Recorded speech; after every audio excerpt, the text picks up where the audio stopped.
We've heard a great deal over the years about the terrible demographic tragedy that struck the peoples of the New World in the Age of Discovery. But who were the greatest and most outspoken critics of the abuses of the natives? Catholic theologians. Let's talk about this issue today on the Catholic Church, Builder of Civilization.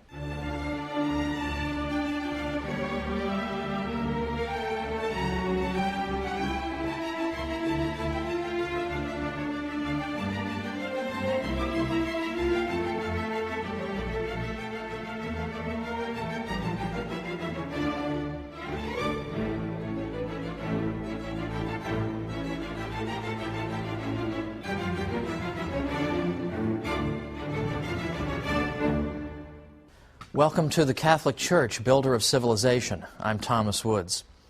Last week we talked about the Church and law, and for a good portion we talked about the Church's role in developing the idea of natural rights. This is a central concept in Western civilization, the idea that simply by virtue of being a human being, I possess certain rights that inhere in my very nature as a rational creature, that I have the right not to be killed, not to be expropriated, have my property taken away. I have these rights by virtue of being human. And I even cited an encyclical that I consider to be sort of recent, 1891 encyclical by Pope Leo XIII, in which he specifically said that the right to property is sacred and inviolable. So nobody can come up with some pretext for violating that. So these are important, liberating ideas in the best sense of the word.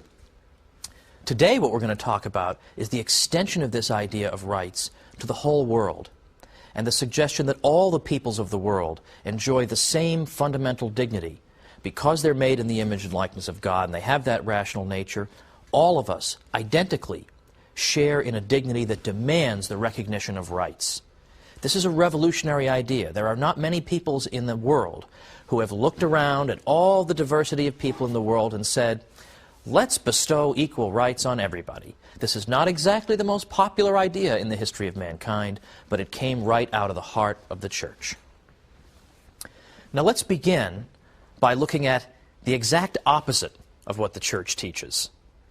And then we can better appreciate why the Church's message is so revolutionary. And when I look at the exact opposite of what the Church teaches, I focus specifically on one of the great villains of political philosophy. In the early 16th century, a fellow named Machiavelli, who wrote an enormous amount, wrote a small book around 1513 called The Prince. When we look at The Prince, we find a totally secular analysis of politics. God is left out of the equation altogether. Morality is left out of the equation altogether. Sound a little bit familiar? That's what modern political life, in effect, has been like. These things are to be banished. Governments have to do what they have to do. And moral principles, will suffer in the process. Now, think about how St. Thomas Aquinas would have answered the question, what is political obligation?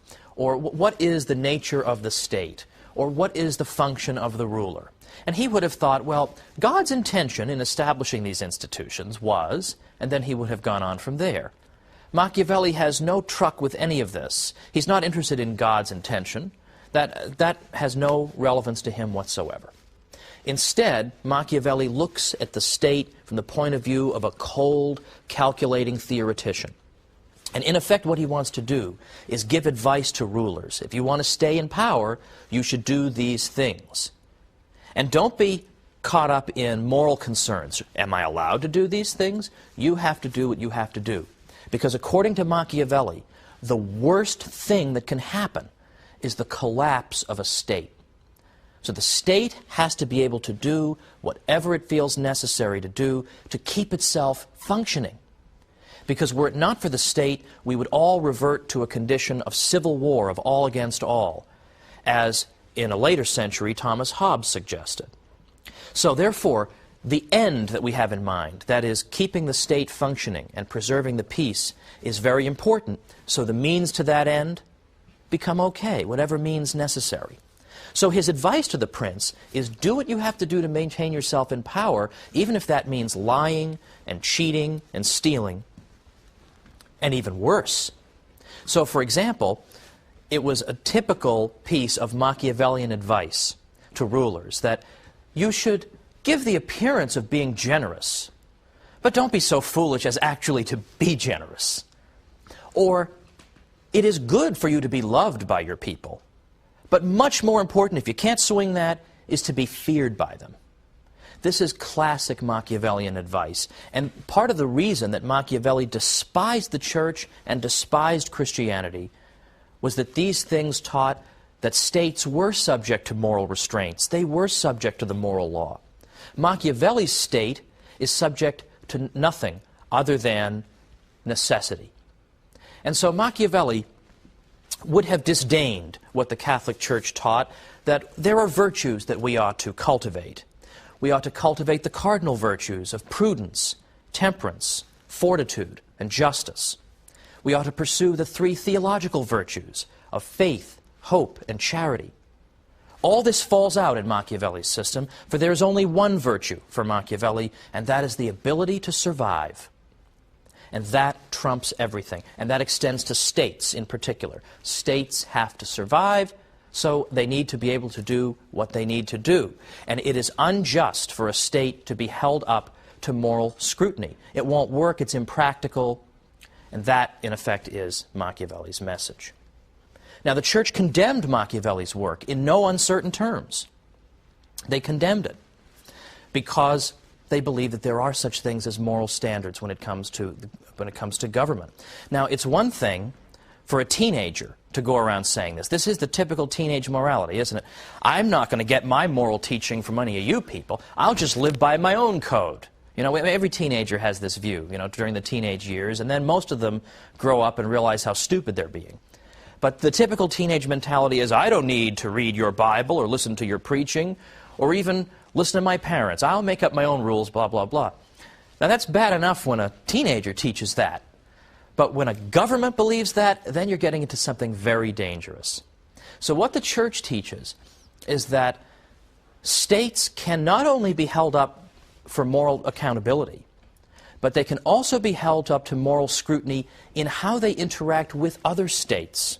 There are moral rules that govern how they interact with other states. They can't just do whatever they want or whatever they think is to their passing advantage. They have to be subject to the moral law. Machiavelli would be absolutely livid at this suggestion. But the Church teaches that an absolute, unchanging standard of justice applies to all peoples alike. This, in effect, is what international law is. The idea that all states are subject to certain rules and restraints. Now, let me anticipate an objection here. The fact that you believe that there is such a thing as international law does not mean you have to be the world's greatest cheerleader for the United Nations, because you may be saying, isn't the United Nations made up in large part of a bunch of bozos and dangerous and weird people, and don't they say a lot of strange things, and we would never want to be governed by these people? And I couldn't agree more. In fact, some of you may remember Bill Buckley's old statement that he would rather be governed by the first 2,000 names in the Boston telephone directory than by the faculty of Harvard. Well, I sort of feel that way about the United Nations General Assembly. So I don't mean to suggest that you have to be a big cheerleader for the United Nations. The question is the principle. As long as we recognize the principle that governments are subject to some kind of moral rules, then we can leave aside, for our purposes anyway, how would you enforce those rules? Because, of course, as soon as you establish a United Nations to govern the interaction of states, the question then becomes, well, who's going to govern the United Nations? You haven't really solved the problem. Who's going to make sure the United Nations is doing the right thing? So that's another matter. How do you enforce international law? Perhaps you could try to do it through moral suasion, or threatening to make the offending state an international pariah with whom no one will trade. These are possibilities. Right now, I simply want to look at the principles the Church upheld. Now, in the 16th century, from the 15th into the 16th centuries, Spanish theologians and individuals began to get reports coming back from the New World of Spanish mistreatment of the natives there.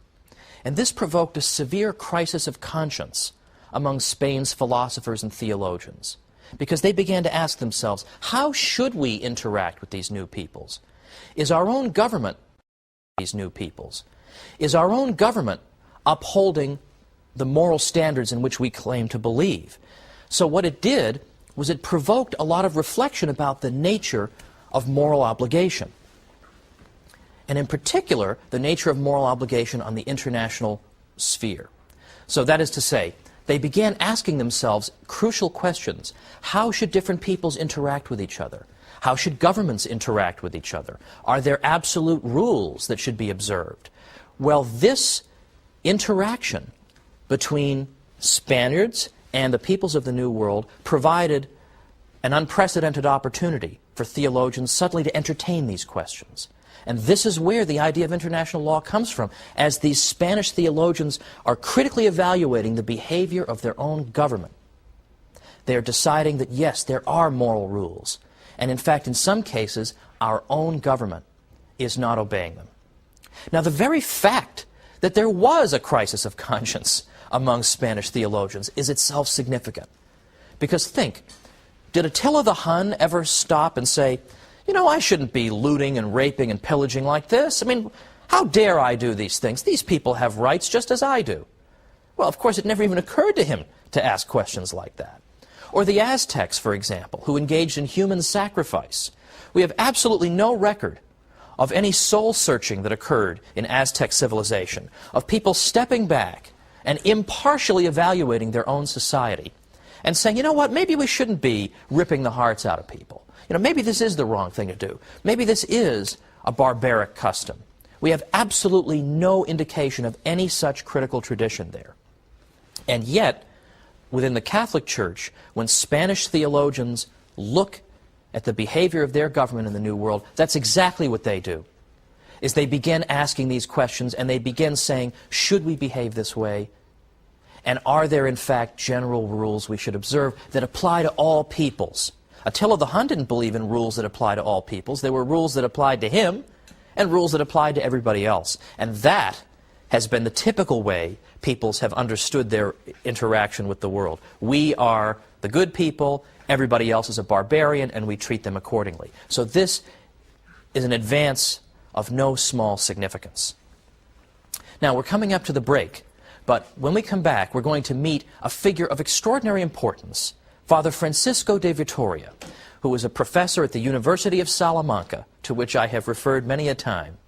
And it was Father Francisco de Vitoria who gave us the very first treatise in history on international law, setting out these principles. So let's come on back and look at that here on the Catholic Church, Builder of Civilization.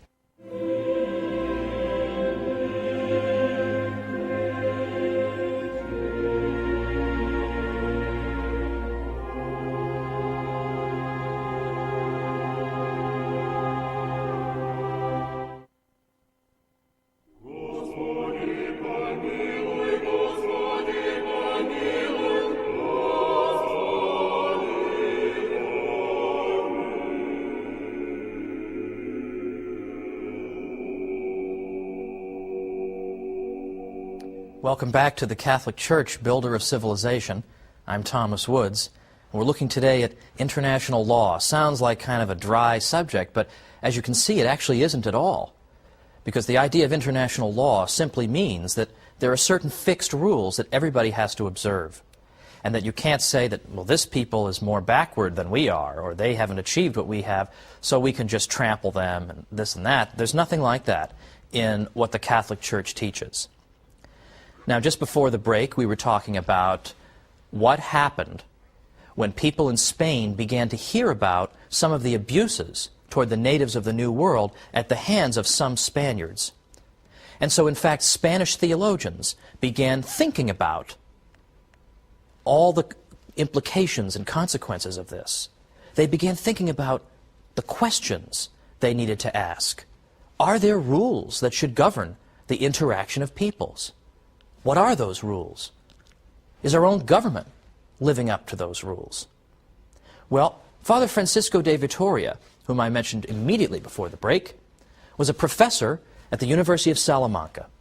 And he has sometimes been called, along with the Dutch Protestant Hugo Grotius, who came much later, the father of international law. In fact, a man named James Brown Scott, writing in the 1920s in a book called The Spanish Origin of International Law, tells us that Vitoria furnished the world of his day with its first masterpiece on the law of nations in peace as well as in war. Now, in a separate episode, we've discussed a little bit of the ins and outs of the just war theory. Now, what Vittoria was interested in was determining the treatment to which all human beings were entitled by right, by natural right, because they were human beings. And he insisted that these rights that people possessed came from their status as human beings, rather than because they were Catholics or anything else, Europeans, Spaniards. So their right not to be killed or not to be robbed. This comes to you not because, well, you're Catholic or you're of my race. It comes to you because you're a human being with a rational nature. And the exercise of these rights is the way in which you can live out your rational nature. You need to have a right to life. You need to have a right to own property in order to function in the world. So these things are natural rights. And they are rights that apply to everybody. So what this means in principle, in practice as well, is that no Catholic would argue that it's a less serious crime to kill somebody who's not baptized and a more serious crime to kill a baptized person because the baptized person is more important or something like that. Absolutely not. That is not what the Church teaches. And to the contrary, Father Domingo de Soto, who was Vittoria's colleague at the University of Salamanca, said this. He said, "Those who are in the grace of God, that is good, faithful Catholics, are not a whit better off than the sinner or the pagan in what concerns natural rights." Now again, isn't that kind of the opposite of the impression I think people have about the Church over the years? I think people have this impression that the Church would be inclined to give certain favor to those who belong to the household of faith. But to the contrary, as we see here, some of her finest thinkers in the 16th century say, if not the opposite, then they state something that is true for everybody, that all these rights are to be enjoyed equally by everybody because we all share a common human nature. And we aren't, incidentally, just a clump of cells. We are human beings with dignity, and that dignity demands these rights. Now, what does Vittoria conclude, looking at the situation of his government and the peoples of the New World? He said that the peoples of the New World, because they were human beings, just as we Spaniards are human beings, they were equal to us. They were equal to us in matters pertaining to natural rights. They owned their lands by the same principles that we Spaniards own our own. And he also argued that, and incidentally his fellow scholastics agreed with him, Domingo de Soto, Molina and others, that pagan princes ruled legitimately. That is to say, if a pagan king has committed no other crime, he can't simply be thrown out and deposed because he's a pagan. Now, that, too, I think is the opposite of what people think. People would think that the Church believes that if a ruler is non-Catholic, they can just go in and throw him out and put a Catholic there. Well, in a certain way, I mean, I bet in the United States we wish we could do that sometimes, but that's not what the Church teaches. What the Church teaches and what Vittoria teaches here is that each state has the same rights as any other, the same rights to self-government, and is under an obligation to respect the rights of others. So regardless of the religion of the ruler, if that ruler has committed no other crime, nobody has a right to just topple him for no reason other than he's a non-Catholic. You can't simply do that. Now, Vittoria and his supporters also believed that the idea of natural law existed not just among Christians, but among all peoples. Now, natural law, of course, is the idea that there are laws that are in effect written in our human heart that we simply know. When you're a child, you know these laws. You know when little children are running around, they're saying, "Hey, that's mine, give it back." They understand certain aspects of what it means to be just and fair, that I had this property first, and it's unjust for someone to confiscate it from me. And they understand perfectly well that if they take something from somebody else, they cry when you punish them, but typically they understand the punishment. They don't say, "Mom, Dad, I have a whole philosophical argument against why," that if they take something from somebody else, they cry when you punish them, but typically they understand the punishment. They don't say, "Mom, Dad, I have a whole philosophical argument against why you're punishing." They know in their heart they've done something wrong. Well, we have these senses of what is right and wrong. We also have the Ten Commandments in our own tradition. But according to Vittoria, the Ten Commandments are really spelling out principles that practically any people, really, if they reflect long enough, will understand and appreciate. And because we all possess this kind of sense of right and wrong, a basic sense, then this basic sense can become the basis for international rules of conduct. And these rules of conduct can morally bind even those who've never heard the gospel, or never heard of the Ten Commandments, or had even rejected the gospel, because we're basing ourselves on the idea that we all ultimately know that sheer conquest is wrong, and looting and pillaging is wrong. We know this because God has imprinted it on our hearts, and this becomes the basis for a common understanding of international obligation. Now, that is to say that peoples, such as the peoples of the New World, were thought to possess this basic sense of right and wrong, summed up in the Ten Commandments and in the Golden Rule, and so we could interact with them on the understanding that they understand these principles, but we have to understand and live according to them too. So what this means is that in the 16th century, Spanish theologians looked at the behavior of their own civilization. They held it up to critical scrutiny, and they found it wanting. They looked and said, we have failed to live up to the absolute moral standard that binds all people. They proposed that in matters of natural right, the other peoples of the world were their equals, and that the commonwealths even of pagan peoples were entitled to the same treatment that the nations of Christian Europe accorded to one another. Now that is something extraordinary in the history of the world. And we in no way wish to make light of what happened to the peoples in the New World, because many of them perished, sometimes in terrible circumstances, oftentimes due to disease, a non-volitional source, sometimes due to overwork. And it was something terrible in some ways, what happened to a great many of these people. But the very fact that the Spaniards could step back and say, my people have failed to live up to an absolute standard, is something new in the world. A historian named Louis Hankey wrote a book called The Spanish Struggle for Justice in the Conquest of America. Now that's a strange title, isn't it? But what he's talking about is precisely what we've seen here. The Spanish theologians attempt to devise rules that would bind everybody and that would establish justice in the world. And their ability, the Spaniards' ability to look objectively at these foreign peoples and recognize their common humanity was no small achievement. In fact, this type of impartiality, this ability to look at the peoples of the world and be willing to apply the same rules to other peoples that you apply to your own, and that you would abide by the same rules that you expect others to abide by.